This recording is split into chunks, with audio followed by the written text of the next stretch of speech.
Let's go further in depth now with retired Air Force General Michael Hayden. Mike's also the former director of the National Security Agency and former director of Central Intelligence. Today, he serves as a principal in the Chertoff Group. Mike, as always, it's good to have you here on America's Forum. Thanks, JD. Good morning. General, you co-authored an op-ed on our inability to track terrorists in the Wall Street Journal that I want to talk to you about in just a few minutes. But first, I'd like to get your reaction to that attack in the Jerusalem mosque, which seemed to be an ISIS-style attack, the killers using meat cleavers and knives in addition to a firearm. Yeah, JD, just based on the externals, it looks as if we had some ISIS-inspired, perhaps self-radicalized Palestinians, but it certainly was in the style of those videos that ISIS has been posting very recently. And based on that, should it be a concern of our intelligence community that ISIS tactics or some sort of affiliation with ISIS may be expanding in that troubled region?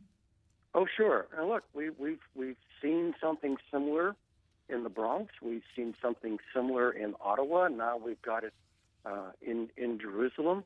And, well, we even have, I mean, obviously less dramatic examples of it, JD, but Americans, people living in the mainstream of American life, seemingly wanting to go to the Middle East to join ISIS. So you do have this sense that the self-radicalized, the ISIS-inspired folks are becoming a bit more dangerous. That's probably a bit more likely in terms of the kind of terrorism we might see in the near future. Mike, let's talk some about the attack. Sadly, we know ISIS is very much responsible for the recent beheading of an American. Now, that video that we saw had faces of ISIS fighters previously unseen. Location was mentioned. Is that video, in retrospect, a treasure trove to the intelligence community? Oh, sure. We'll take advantage of it. And, you know, they've already had some facial recognition work done, and I believe both the French and the British have identified some folks in that line of ISIS fighters who were beheading the Syrian airmen. So of course we'll make use of that kind of stuff. And JD, it's also interesting that the production quality of that video seemed to be inferior to some of the other ISIS productions.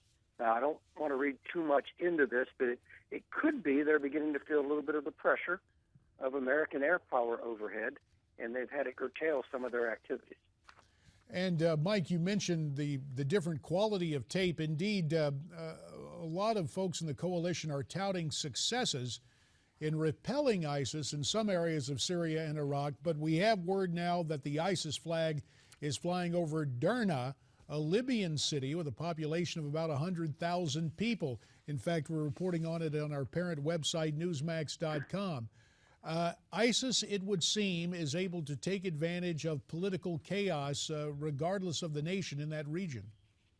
Yeah, there's an element of truth to that, JD, and it is true. But the reverse is also true. In the way that local groups used to, you know, rather than wanting to be a local hamburger stand, wanted to be a McDonald's and wanted to get the punch from that global brand. Now, folks, rather than chasing after Al-Qaeda labeling, are chasing after ISIS labeling to enable them perhaps even to punch above their weight in local conflicts. You know, it's an amazing thing, JD. It's almost as if now Al-Qaeda is your grandfather's terrorist organization, you know? The change has come. Mindful of the change in branding, if you will, Mike, a quick answer, 15 seconds. In your mind, is our president doing everything he can do to defeat ISIS? No, he's got too many constraints on the forces we have deployed into Iraq, and I frankly think there should be a greater number of forces, not massive, but more than we have, with a bit more freedom of action. Gotcha, Mike. We're going to come back on the other side of the break and continue our conversation.